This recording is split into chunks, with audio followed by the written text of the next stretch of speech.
कोल्हापूरच्या गोकुळच्या राजकारणामध्ये मोठा ट्विस्ट आलाय।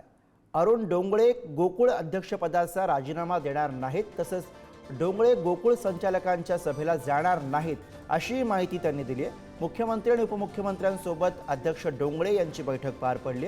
या बैठकीमध्ये महायुतीचे अध्यक्ष करण्याबाबत एकमत झाल्याचं सांगण्यात आलंय। तर मी मुख्यमंत्री फडणवीस साहेबांनी एकनाथ शिंदे साहेबांनी मला सह्याद्रीवर काल बोलून घेतलं होतं। आलेले पेपर न्यूज त्यांच्यापाशी पोहोचतात ऐकून, अशी शेवटी यंत्रणा आहे त्यांची।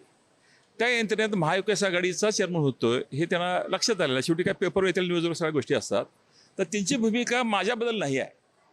तुम्ही महायुतीचे घटक आहात तर होणारा चेअरमन महायुतीचा असला पाहिजे ही त्यांची भूमिका ठाम आहे। आत्ताच्या कालावधीमध्ये कसा कारभार चाललाय हे सगळ्यांना माहिती आहे आणि त्यामुळे माझ्यासारख्याला एका भारतीय जनता पार्टीच्या कार्यकर्त्याला असं वाटतंय की आता महायुतीचं सरकार राज्यामध्ये आहे तर महायुतीचाच त्या ठिकाणी अध्यक्ष व्हावा अशी माझी इच्छा आहे।